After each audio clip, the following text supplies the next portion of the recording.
দেশি পোলা তৌসিফের সাথে অনেকদিন থেকে একটা কোল্যাব করব ভাবছিলাম। সেই মতো ওকে বললাম আমার ইচ্ছের কথা। ওর সম্মতির পরেই রাত জেগে একটা জম্পে স্ক্রিপ্ট লিখে ফেললাম। এবার ওকে ফোন করার পালা। হ্যালো মিস্টার দেশি পোলা, তোমার কিন্তু স্ক্রিপ্ট রেডি। কালকে আসছো তো গল্প রেকর্ড করতে? হ্যাঁ সুজিত দা, কাল সকালে যাব। আমি এখন একটা চ্যালেঞ্জ ভিডিও শুট করছি। ফোনটা কেটে গেল। বড্ড হাওয়ার আওয়াজ। ছেলেটার এই উদ্যম আমার সব থেকে বেশি ভালো লাগে। পাতার দিকে তাকিয়ে মনে হলো, না, এবার গল্পটা লেখা সার্থক। এবার একটা লম্বা ঘুম দিতে হবে। কাল সকালে অনেক কাজ আছে। যখন ঘুমোতে গেলাম তখন মাঝরাত, প্রায় 2টো বেজে গেছে।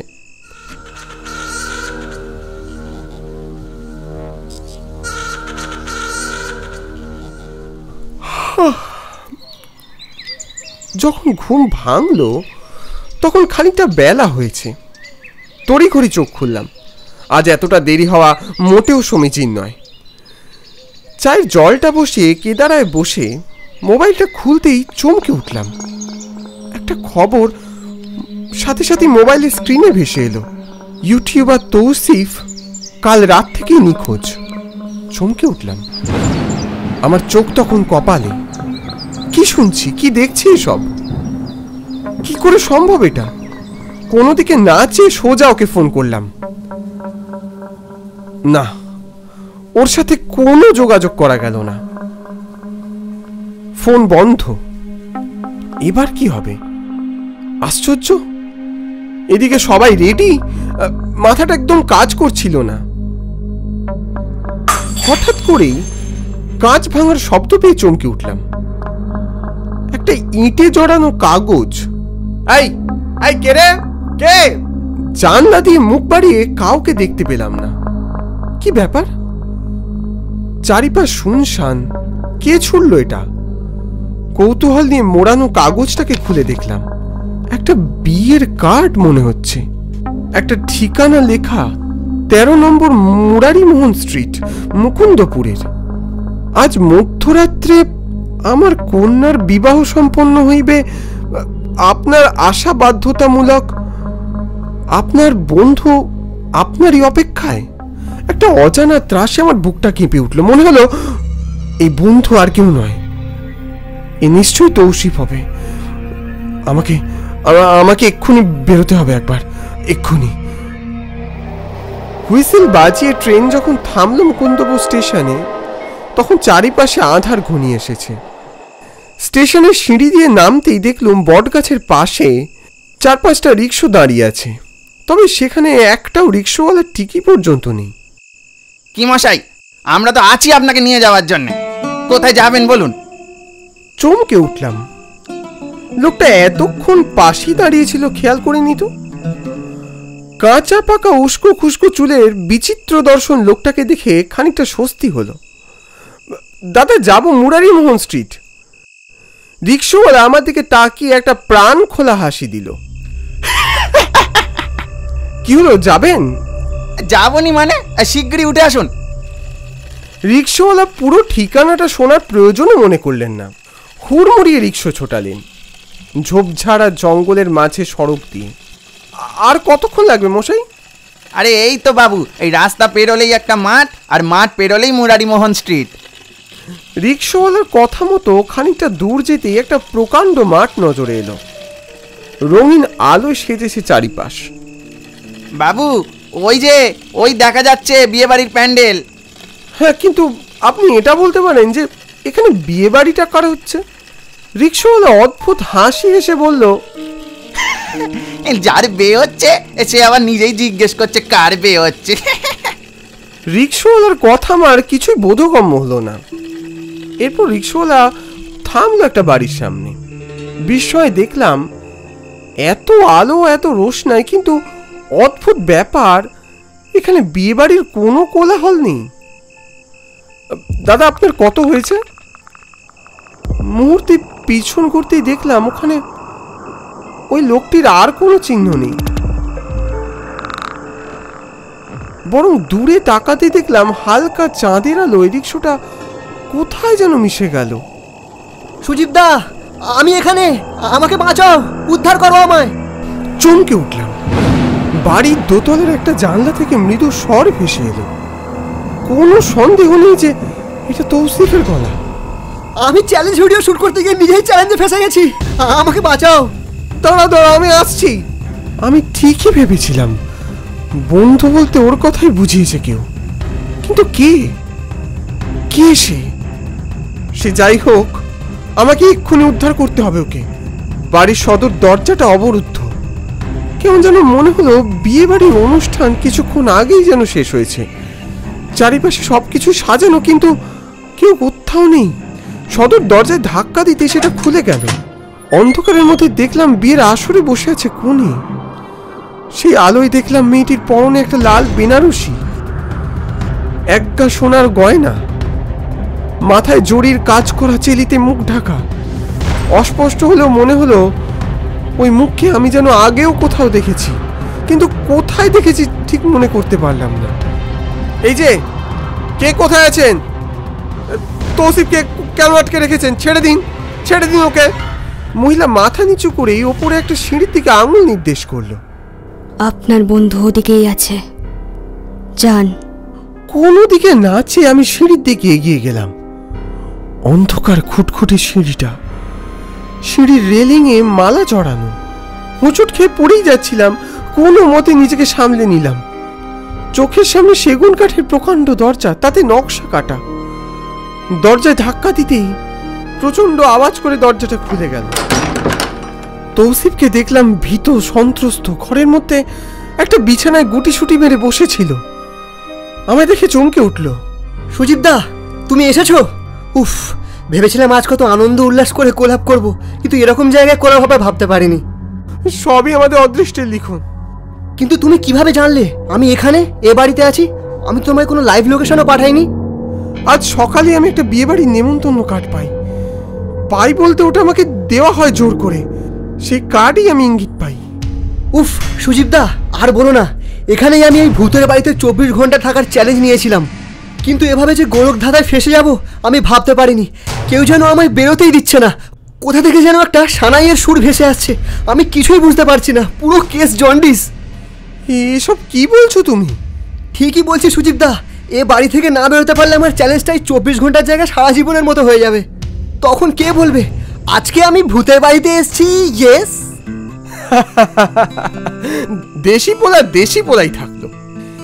এই সময় হাসাতে একমাত্র তুমিই পারো মিস্টার দেশি পোলা তৌসিফ। চলো চলো, এখান থেকে এখন যাওয়া যাক। কিন্তু এ ঘর থেকে বেরোলেই আমরা কি বাড়ি থেকে বেরোতে পারবো সুজিতদা? আমি যে বহুবার চেষ্টা করেছি। চলোই না দেখি, শেষ চেষ্টা তো করতেই হবে।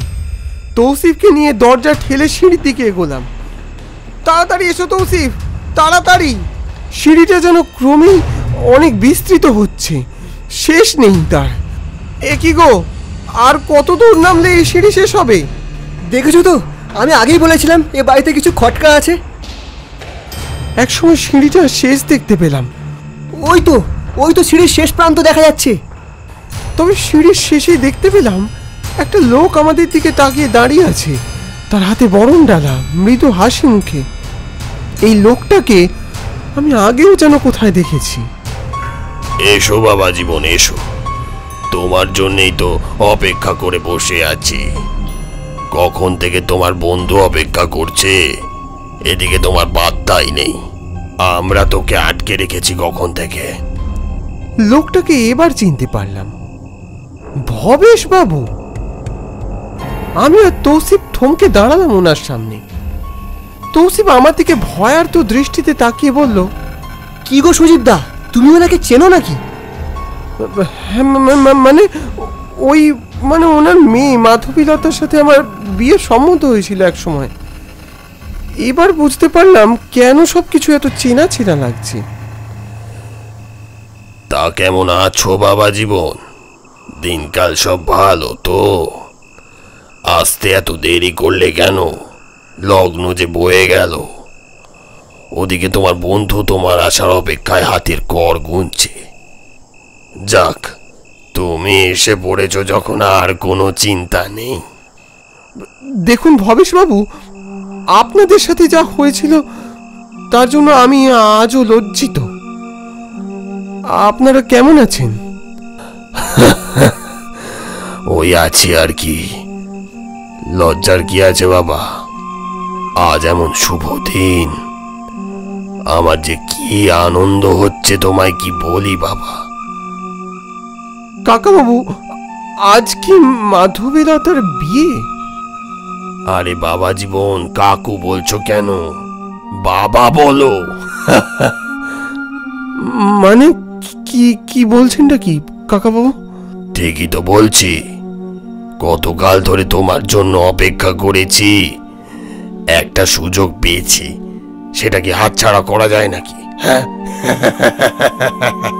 তৌসিফের চোখে মুখে আতঙ্কের ছাপ। এই সুজিতদা, দেখো লোকটার দেহে হাড় মাংস কিছুই নেই, শুধু মনে হচ্ছে পোশাক বাতাসে ভেসে আছে, মনে হচ্ছে যেন পোশাক কথা বলছে।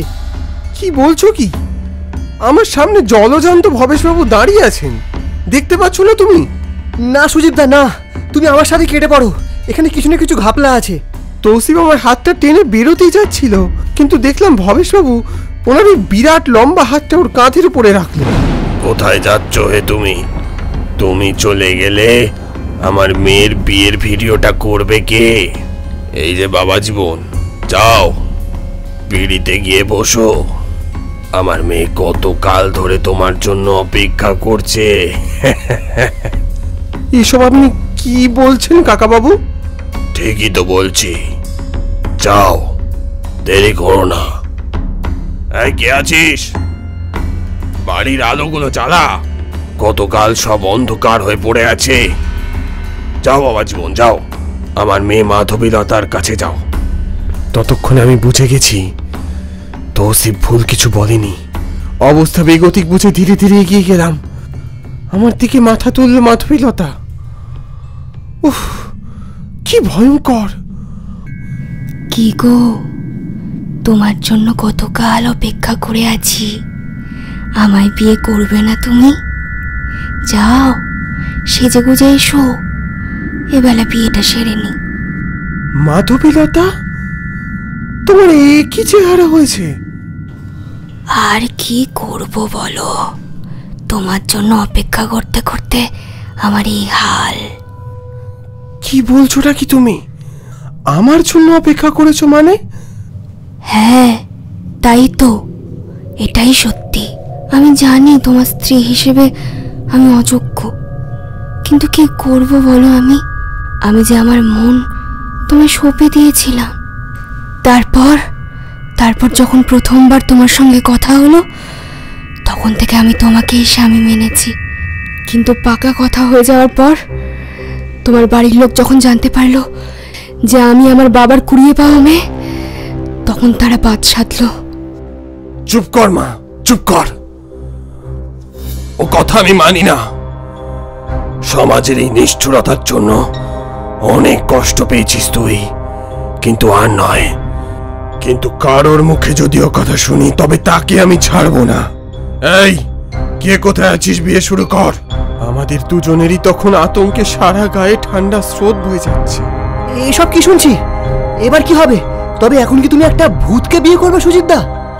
এই কি বলছো তুমি? কাকাবাবু, আমি একটা কথা বলি।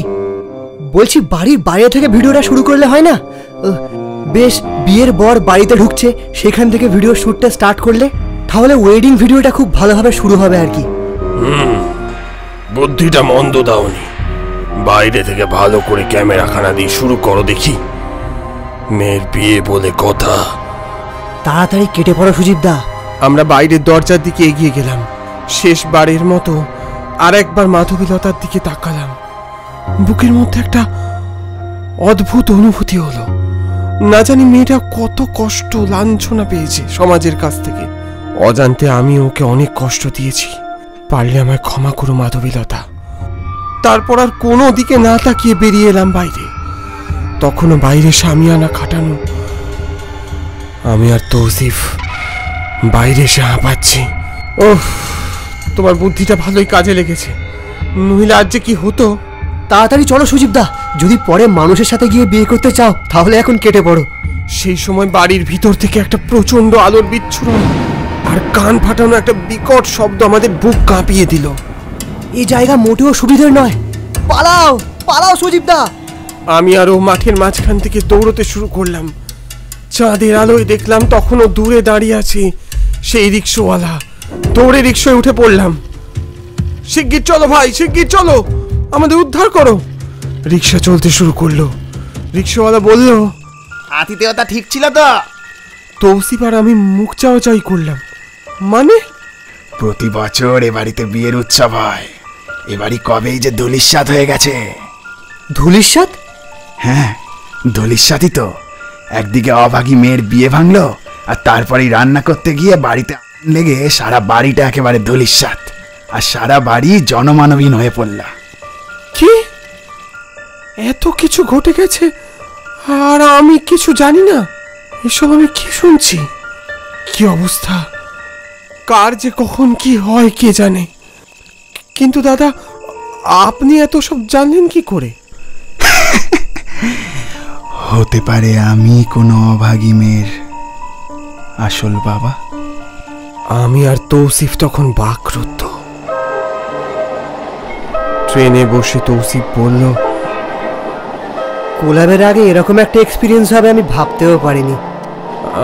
আমিও ভাবিনি। আমি বিস্মিত, বাকরুদ্ধ। আমি জানি সুজিবদা। এবার চলো, বাকি কথা তোমার স্টুডিওতে গিয়ে হোক।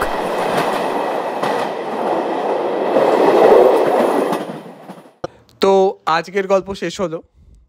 তো কেমন লাগলো এই গল্পটা করে? আমি ফার্স্টে জানবো তোমাদের খুব কাছের দেশি পোলা মানে আমাদের তৌসিফ, কেমন লাগলো গল্পটা করে? প্রথমত বলতে চাই থ্যাংক ইউ সো মাচ আমাকে এই সুযোগটা দেওয়ার জন্য। আমি 2016-17 থেকে তোমাদের আমি গল্প ফলো করে আসছি, দেখে আসছি, আর দেখে মনে হতো যে কখনোই আমার যদি অ্যানিমেশন তৈরি হয় তো কেমন হবে। তো আজ যে অ্যানিমেশনটা দেখলাম, আমার অ্যানিমেটেড ভার্সন জীবনের প্রথম, তো খুবই ভালো অ্যানিমেশন করেছে। যদিও আমার অরিজিনাল লাইফের থেকে হ্যান্ডসাম বেশি বানাতে পারিনি, অনেক খাটনির কাজ গাইস, আর খুবই ভালো লাগলো আমার। Thank you. আর একটু ডিটেলসে বল। তো এখানে কোলাব, শুধু কোলাবই নয়, একটা মানে নিজের পরিবারের মতো মনে হলো। সবার সঙ্গে এত হাসি খেলা হলো। ইভেন আমাদের ট্যুর গাইড দিল শ্রীরামপুরের, পুরো আমাদের 2টা ট্যুর গাইড, খুব ভালো সব কিছু ঘুরিয়ে ঘুরে দেখালো। আর মানে সব কিছু জানতে পারলাম, অনেক নতুন কিছু শিখতে পারলাম এখানে এসে। ওর স্পেশাল ডায়লগটা আমি আরেকবার শুনতে চাই। আজকে আমি এসেছি জীবন্ত অ্যানিমেশন স্টুডিওতে। ইয়েস। তোমার কিরকম লাগলো আমাদের স্টুডিওতে এসে বল? দারুণ লাগলো, খুব মজা করলাম, আর নতুন নতুন জিনিস তো দেখলামই। যতক্ষণ ওকে খাওয়াবে ততক্ষণ দারুণ বলবে না, খাওয়াতে হবে। ঠিক আছে, ততক্ষণ তোমরা জীবন্ত অ্যানিমেশনকে সাবস্ক্রাইব করো। আমি জানি তোমরা সাবস্ক্রাইবার, বাট যারা যারা আমার অডিয়েন্স সাবস্ক্রাইব করে রাখুনি, তো তারা অবশ্যই সাবস্ক্রাইব করে নিও। খুবই ভালো ভিডিও করে। দেশি পোলাকে অবশ্যই সাবস্ক্রাইব করো। ওকে সাবস্ক্রাইব করতেই হবে। Tata tata.